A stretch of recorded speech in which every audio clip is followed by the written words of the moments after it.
নমস্কার বন্ধুরা, আর একটা ইনফরমেটিভ ভিডিও নিয়ে চলে এলাম। এটা হচ্ছে জেট প্ল্যানেট।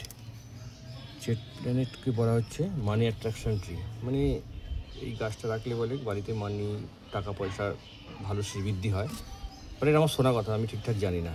তো জেট প্ল্যানেটের কাটিং থেকে আপনি কীভাবে চারা বানাবেন সেটা আপনাকে দেখাচ্ছি। খুবই সোজা। যে কোনো একটা জেট প্ল্যানেটের কাটিং থেকে জেট প্ল্যানেট থেকে একটা ডাল কেটে একটা ছোটো টবের মধ্যে কিছু আমরা নিচে ওয়াটার সাপ্লাইয়ের জন্য আমরা কিছু দিয়ে দিলাম। দেওয়ার পরে তার উপর মাটি দেবো, দিয়ে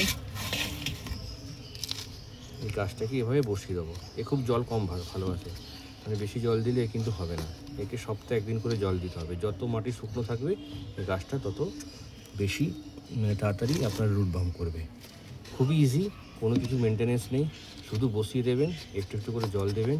4-5 দিন পর পর দেখবেন অটোমেটিক আপনার গাছ থেকে আরও গাছটার রুট তৈরি হয়ে গেছে। তো আমি জেট প্ল্যানেট থেকে প্রচুর গাছ তৈরি করেছি। এখান থেকে একটা ডাল নিয়ে এখানে পুরো আমি গাছ সৃষ্টি অনেক গাছ তৈরি করেছি।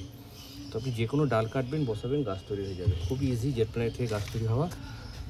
তো এই ভিডিও যদি আপনাদের ভালো লাগে তাহলে একটা লাইক, কমেন্ট আর ভিডিওটাকে সাবস্ক্রাইব করে দেবেন আরও ভালো ভালো ভিডিও দেখার জন্য। তো ধন্যবাদ, আবার দেখা হচ্ছে নেক্সট ভিডিওতে।